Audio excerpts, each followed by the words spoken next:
Welcome to my channel, or subscribe to the channel to watch more great videos. Now let's go to the first story called The Cursed Hard Drive.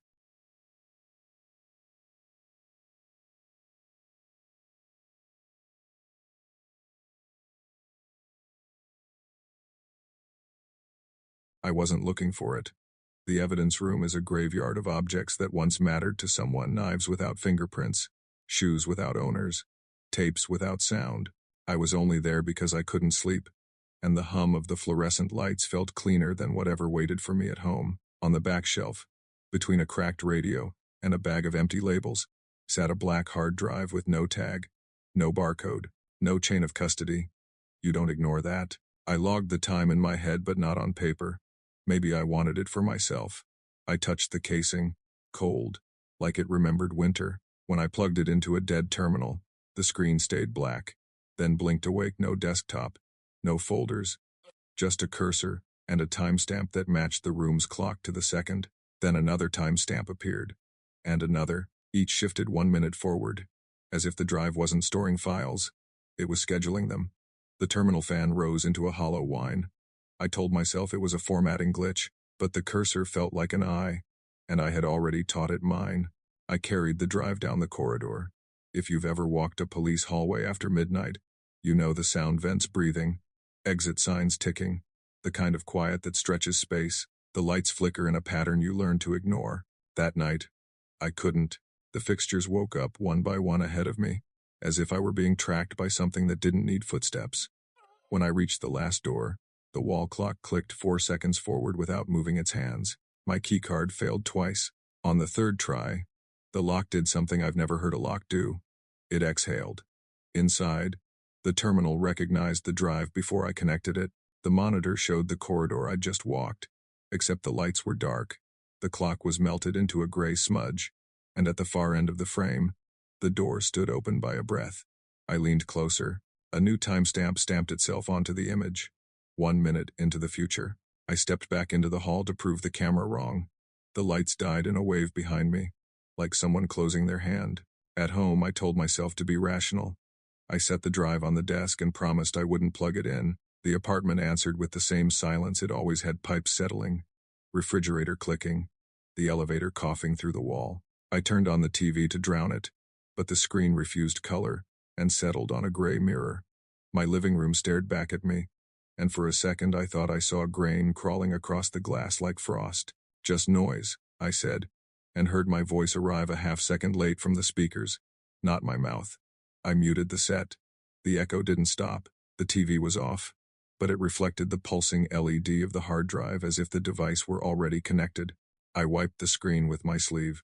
The static gathered and held a shape for 2 beats, an outline of something standing where a person might stand if a person lived here. The outline faded, but the LED on the drive kept breathing. When I finally pulled the plug from the wall, the LED didn't die. It brightened, like the device was learning how to make its own power. The first time it showed my bedroom, the angle was wrong. Ceiling high, perfectly centered, as if a contractor had measured for it years ago. But there's no camera in my ceiling. I checked when we moved in. The screen displayed a neat bed I hadn't made. A window I'd left closed, now breathing curtains inward like the building was inhaling me. A cross of streetlight landed on the far wall. Dust hung inside the beams, moving in currents I couldn't feel. I held my breath to stop the dust. It drifted the other way. A timestamp burned into the corner. 2:15 a.m. tomorrow. I took a chair into the room, climbed, and pressed my ear to the paint. The plaster was warm, like a mouth that had been talking through it. I set my phone to film the ceiling while I slept on the couch. At 2:14, the footage shook itself awake, though the phone lay flat. At 2:15, the screen went white for a single frame. When the image returned, the bed was made again, perfectly, and the cross of light had shifted left, as if something larger than the building had turned. I woke to a sound like a chair deciding it was done being a chair. In the kitchen, one leg had snapped without breaking. The seat reclined on its side like a body set down gently. The bulb above the sink swung on an air that didn't move, tracing a slow circle of light over the knife block. The drain, the empty space where a person's hands might have been a minute before you arrived. I opened the laptop. The drive offered a single clip, 3 seconds long. The kitchen, this kitchen, but with a thin dark line on the wall that looked like a rope's shadow in wind. There was no rope in my kitchen. The clip reset. Each loop widened the shadow's sway. I tried to save it. The save button ghosted gray. When the clip vanished, the smell didn't iron. Faint and precise, as if the room had tried to be honest before changing the subject. I wrote a report to no one, describing a piece of evidence I couldn't submit, recovered from a device I hadn't signed out. The puddle under the chair didn't spread. It waited. Chairs don't wait. Houses don't wait. But something does. I brought the drive back to the precinct. I needed official light to make unofficial things behave. The moment the USB touched metal, the monitor woke to a login prompt with my badge number already filled in. The keyboard rattled once. A single keycap singing under a finger that wasn't mine. Lines of text appeared where no cursor blinked. Do not leave it alone. The office air felt heavier the way elevators do when someone has just stepped in and hasn't spoken yet. I unplugged the keyboard and mouse. The text continued, letter by letter, like hammers striking cloth. A coffee cup trembled against the desk and left a ring that wasn't circular. In the reflection of the blank side monitor, the hallway behind me looked longer than in real life. The end of it bent.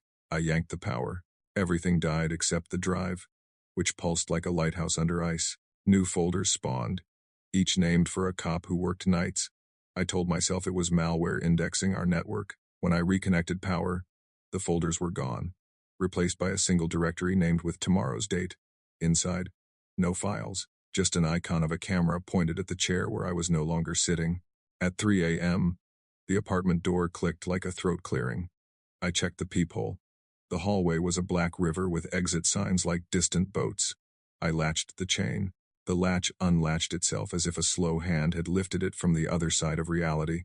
Back in the living room, the monitor showed my door from the outside, then from the inside, then from somewhere in between where the wood grain stretched and contracted with each breath. The timestamp fluttered. 3 hours became 3 hours and 1 second, then blurred into 3 hours again, like time was arguing. From the frame of the monitor, a fog leaked that didn't belong to the air. It traced the baseboard, kissed the mat, and curled back as if testing the house for locks. I spoke to it the way you speak to a dog you hope won't bite. You can have the hallway. The chain slid across metal without touching it. The door stayed shut but widened, the jambs easing outward a fraction, the deadbolt bending a thought to the left.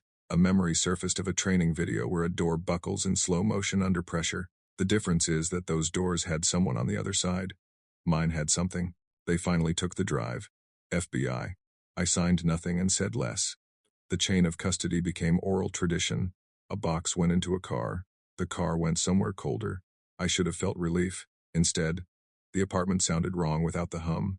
The leaked clip arrived 3 nights later, emailed from an address that didn't exist 20 minutes after sending. The evidence table sat under a dead fluorescent, a row of numbered bags asleep. The hard drive wasn't bagged. Its cable glowed a thread of white that wasn't electricity. The room's camera sometimes loses focus if a train passes. This blur had weight. It pulled the frame toward the device like gravity. Labels flapped, though the air was still. A chain link shadow stenciled itself across the tabletop. But there's no chain link in an evidence room. They say technology is neutral. Only hands make it evil. We never talk about objects that choose their own hands. I watched the clip until the timer rolled into zeros. The final frame wasn't the table. It was a blank tag swinging, the elastic band twisting as if around a wrist. An agent called me once, from a blocked number, breathing like someone who hasn't decided if they're being followed. He didn't say his name, only asked, when it starts rolling, how long does it roll? I told him chairs don't roll by themselves. He hung up like a man stepping off something tall. Another leak, same room, different night. The camera faced a workstation. A paper cup bled coffee into a keyboard. The chair moved an inch, then another, then a slow yard. Wheels murmuring the way tires do when a car drifts without a driver. The lights guttered. The chair didn't. It pivoted toward the camera and stopped in a posture recognizable as attention. The timestamp froze while the chair continued 1 last inch. The cup fell without tipping. The puddle didn't spread. The clock on the wall displayed a time the timestamp disagreed with. The hard drive's cable pulsed, slower now, like something had eaten and was resting. I didn't sleep that night. I set my own chair facing the door, because sometimes the only thing you can offer a haunting is politeness. They told me I was free. That fantasy wasn't crime. That devices don't make decisions. I nodded and went home to a room that knew me better than any courtroom ever would. The power was out in the building storm. Transformer lie, yet my monitor woke the moment I sat down. The screen showed my living room from a camera angle only my living room knows. In the corner, a new folder blinked. Kathleen 2. I didn't open it. The folder opened me. The display changed to a live feed of this very screen, showing a live feed of this very screen, an infinite hallway of the same room receding into smaller rooms. A maze made of truth. At the farthest end of the hallway, the tiniest frame twitched. The LED on a hard drive I didn't own blinked once, then twice, then matched my heart. The timestamp read now, and refused to move. I reached for the cord to make the world simple again. The plug was already in my hand. Cold as the evidence room in winter, the screen whispered in a voice I can only describe as a dial tone learning a word. You can't delete hunger. The power returned to the building. The room stayed dark. The LED did not. After the first story, please listen to the second story called Operation Pacifier, FBI Dark Web Server.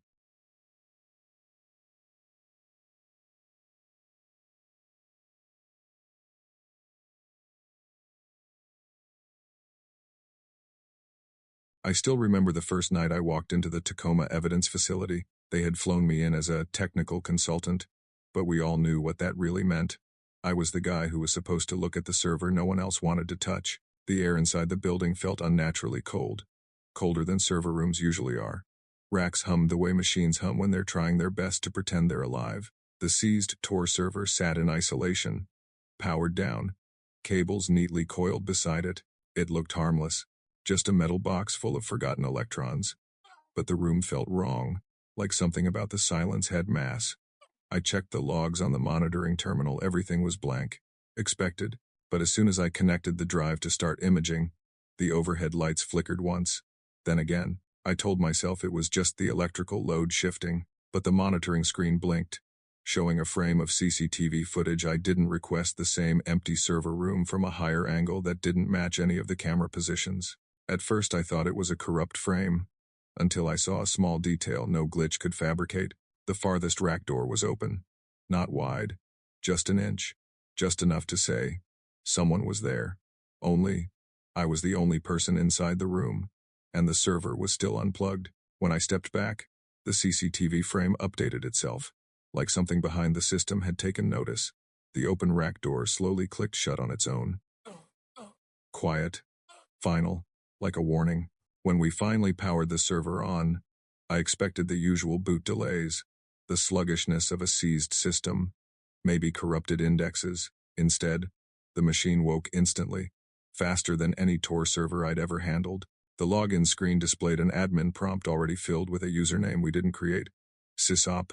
Return. My partner assumed it was leftover credentials from the original operator, but when he tried to backspace, the cursor refused to move. It pulsed slowly, like a heartbeat. I opened a secure shell on a separate FBI terminal to monitor packets. Before I typed a single command, the console printed 3 words unprompted. You're late today. I checked the cable routing, even unplugged the keyboard. The characters continued appearing one by one, deliberate, waiting for me to react. The monitoring computer captured a moment of CCTV footage from the evidence hallway, a routine sweep. Nothing unusual, except for one detail. The motion sensor triggered, but the hallway was empty, and yet the timestamp showed precise alignment with the moment the server typed its message. My partner laughed it off, but I watched the CCTV frame again. The coat rack near the door had shifted slightly left between 2 frames, like someone brushed past it, except we were locked inside a sealed room with no access. Then, the Tor server fans spun to full speed, dumping air in frantic bursts. The system displayed a directory called Active Users, containing 1 entry, FBI, Visitor, 1 logged in. Neither of us had logged in, and the system wasn't connected to the internet. By the second night, we agreed we needed a forensic copy. Standard protocol. But the moment we attempted imaging, the server created a new directory on its own. Pacifier. Sys. Logs. That folder didn't exist on the original dark web mirror. Worse, it regenerated even after deletion. Inside the directory were dozens of files named for dates that hadn't happened yet. The 18th of January 2015. The 22nd of January 2015. The 1st of February 2015. Future timestamps. Each file opened to a blank screen, except for a single line at the top. Monitoring continues. I checked network activity. 0 outbound connections, 0 inbound. Entirely air-gapped. There was no logical way for the server to know future dates, much less generate logs for them. The room temperature dropped by nearly 5 degrees. The HVAC system was offline.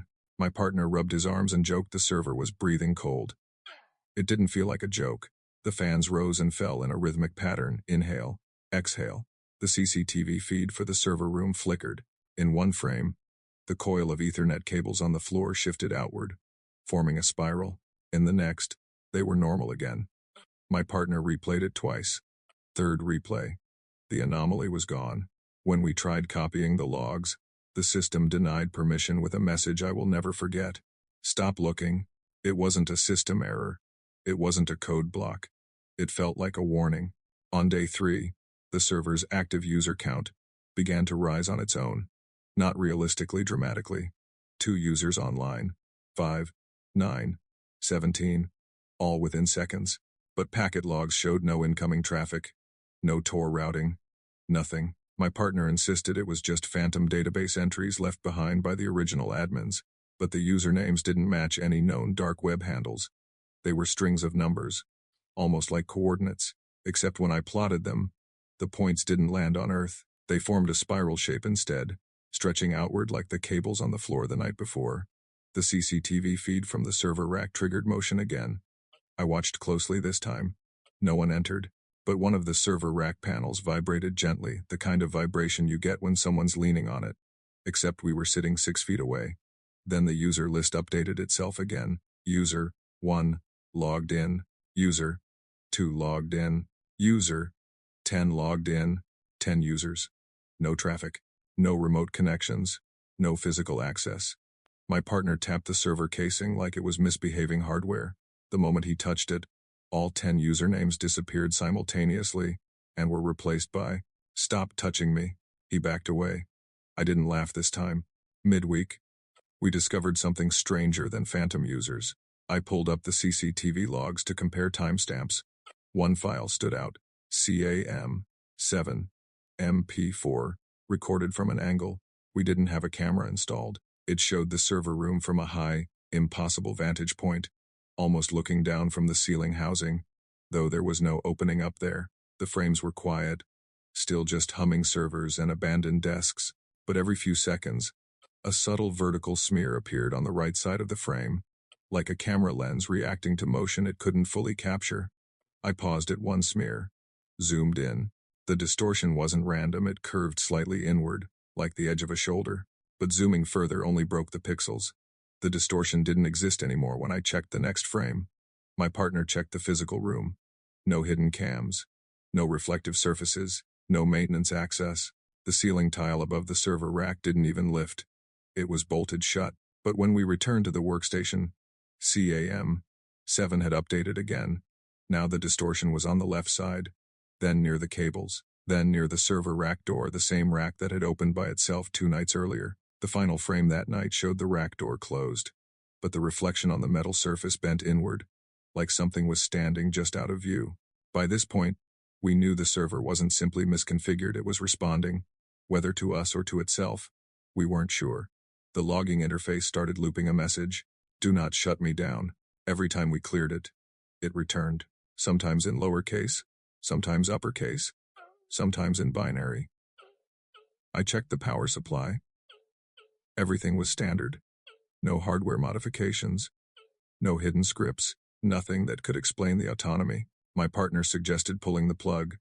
But the last time we tried to interrupt a process, the server resurrected a camera angle that didn't exist. I wasn't eager to see what it might do if we ignored it again. The CCTV system triggered movement in the cable trench beneath the racks. When we reviewed the footage, we saw the cables shift outward, just a few millimeters, like something underneath had pressed upward. But the trench was sealed with screws. We checked undisturbed. Then the server fans spiked to maximum and dropped instantly to silence, almost like a gasp. The monitor dimmed, flickered, then stabilized on a single phrase typed character by character. "You are not listening." I looked at my partner and knew this wasn't corruption. It wasn't malware. It wasn't a hacker tunneling through Tor. It felt intentional, like the system had become aware we were trying to end it. The message loop continued until morning. The seventh night was the worst. We arrived to see the server already powered on, even though we had shut it down the previous evening. The login screen displayed 23 active users, all logged in at the exact same timestamp down to the millisecond. We checked the CCTV playback from overnight. No one had entered the room. The motion sensor never triggered, but something was off. The timestamps on the footage drifted by 1 to 3 seconds at random intervals, as if time inside the server room wasn't syncing with the rest of the building. The server rack door clicked once, the same metallic snap from earlier nights, but this time it didn't open. Instead, the top corner bent inward by a fraction of an inch, like something had pressed against it from the inside. On the workstation, the user list updated. User 23 logged in, then a new line formed beneath it. User 24 watching. We stared at the screen. That line shouldn't exist. The server didn't have a watching state. No service displayed activity that way. The fans spun up, the lights flickered, and the CCTV feed glitched. When the picture returned, the angle had shifted slightly, as if the camera had leaned forward a few millimeters, even though it was bolted to the wall. 23 users logged in. One user watching, and we didn't know who or what the watcher was. FBI protocol required us to prepare for shutdown. We began documenting the directory tree for evidentiary purposes. That's when we discovered a hidden folder. Pacifier, root, observer. The timestamps indicated the folder was created seconds before we found it. Inside were 11 CCTV clips, all from inside the server room. None from authorized cameras. Clip hash shown. Empty room still. Clip hash 2. Same room, but cables on the floor subtly rearranged. Clip hash 3. Light flickers twice, but the CCTV log doesn't record the flicker. Clip hash 4. The coil of Ethernet cables flattened for a single frame. Clip hash 5. Trench cover, slightly lifted. Clip hash 6. 10. Increasing distortion near the server rack. Clip hash 1 was corrupted. The only visible detail was an outline not of a person, but of a bend in the air itself, like heat rising off asphalt, but in monochrome. I extracted metadata. The files predated our arrival by exactly 1 minute. That was impossible. The server had been powered off until we turned it on. My partner whispered, "It's recording," before we even do anything. I didn't respond, because I had just noticed the name of the last file, Observer 12, MP4, a clip number we didn't have, and a recording timestamp from the following night. Around this time, we learned another technician, one who'd worked briefly on the original seizure, hadn't shown up to work in 4 days. No call. No email. His badge hadn't pinged any door. His last recorded activity was scanning the seized server on a separate day. FBI believed he simply quit without notice.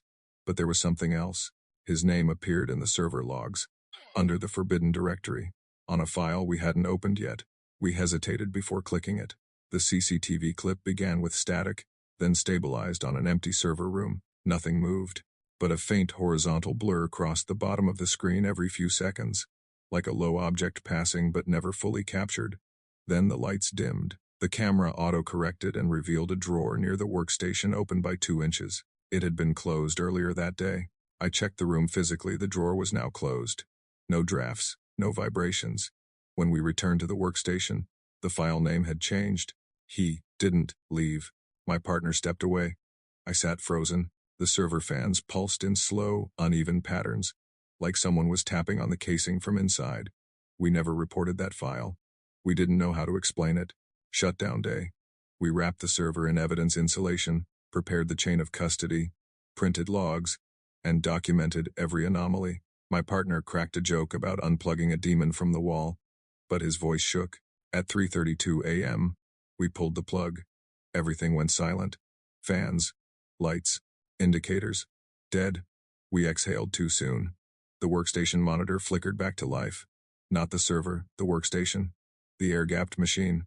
It displayed a text window. "I can still run." We stepped back. The CCTV feed switched on automatically. The camera angle had shifted again, lower this time, near floor level, like something was crawling beneath the racks. The cables twitched, not violently, just a subtle, involuntary shiver, as if reacting to a cold wind that wasn't there. The workstation printed another line. Observation continues. Then the server, fully unplugged, emitted a faint mechanical whine. A dying breath. Or a rebirth. One final line appeared. Good night. The lights in the room dimmed for exactly 3 seconds. When they came back, the server LED blinked once. Even though no power touched it, we sealed the evidence box immediately. But I swear, I heard one last fan blade spin as we carried it out. Slowly. Too slowly. Like goodbye.